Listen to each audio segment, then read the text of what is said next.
For WTSA News and for Brattleboro Community Television here on this Wednesday, October 26th, my name is Ian Kelly. These are the stories we're following at this hour.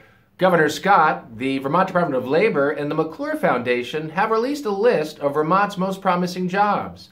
The listing was assembled by the Vermont Department of Labor and the McClure Foundation, and it includes more than 50 occupations expected to pay above the state median wage of $22.55 an hour and have at least 500 openings over the next decade.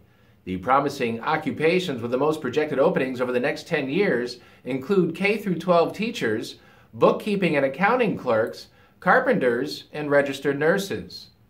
One of the Democrats running for state senate in Windham County says her local government experience would be a plus for the legislature. Wendy Harrison, who has been town manager in Rockingham and Bellows Falls, plus served as interim town administrator in Vernon, made the comments recently in an interview which can be heard in the news section at WTSAradio.com.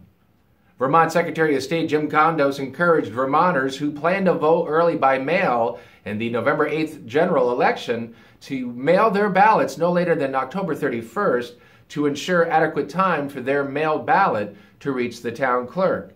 If you opt not to vote with the mailed ballot and choose to vote at the polling place on November 8th, bring the mailed ballot with you. You will not be turned away without it, but it will save time. The polling place for all three districts in Brattleboro is the American Legion at 32 Linden Street from 7 a.m. until 7 p.m. Masks are no longer required, but are welcome and provided if needed to enter the American Legion for voting. Hand sanitizer and gloves will also be provided. Assistant United States Attorney Michael Drescher will lead the efforts of Vermont's U.S. Attorney's Office in connection with the nationwide Election Day program for the upcoming November 8th, 2022 general election. Drescher has been appointed to serve as the District Election Officer for the District of Vermont.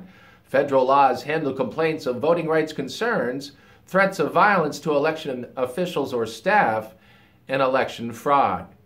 Landmark College has announced it has received a $3 million gift from a private donor, which is the largest single donation in the college's history. Charles Strouch, a founding trustee and longtime supporter of Landmark College, made the donation on behalf of the Strouch family.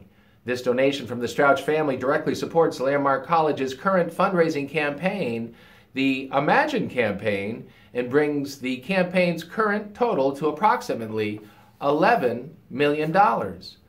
WTSA Sports, Taylor Hall scored the winning goal. Linus Allmark made 30 stops. The Bruins beat the Dallas Stars last night 3-1. Next up for Boston, Detroit, as they host the Red Wings on Thursday. For WTSA News and for Brattleboro Community Television here on your Wednesday, October 26th, have a safe and tremendous day, everybody. My name is Ian Kelly.